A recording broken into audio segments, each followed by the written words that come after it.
زرګونه کلونه پخلنځي کې کارول شوی. د اندونيزيا اوس هیله ده چې د خوړو عادي مالګه ښایي د سېلابونو پر وړاندې د مقابلې او مبارزې په یوه راز واوړي. د نوې لسیزې له پیل سره د جاکارټا د دننه او چاپیر سیمه کې په لویه کچه سېلابونه راغلل. د اندونيزيا پلازمېنه کې 150 کلونو کې خورا سخت اورښت وشو. اوس حکومت په مالګه سمبال پوځ اسمان ته لیږي. د دې چارې کنټرولولو په هڅه چې راتلونکی ځل کله او چیرې به په لویه کچه باران وشي.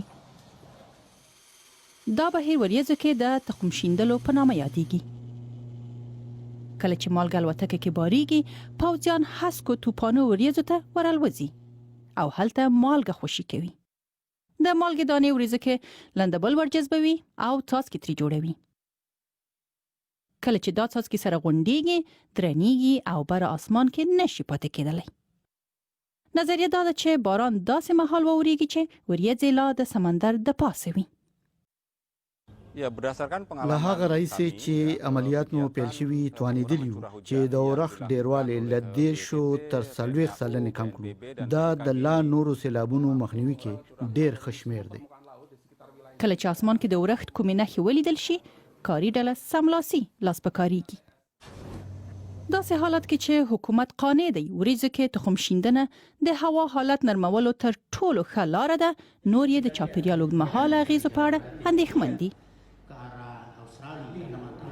وریځو کې لندبل په ریښتیاني ډول تیزابي کېدلی شي. د سوډیم کلوراید ورزیاتول چې مالګه د تیزابي باران جوړولی شي. عادي باران کې د تیزابو کچه له 5 تر 6 وي. که دا کچه شاوخوا 3 ته رسیږي، ښایي په یو شمېر بوټو اغېز ولري. وړاندوینې جاکارټا کې د نور درانه اورښت یادونه کوي.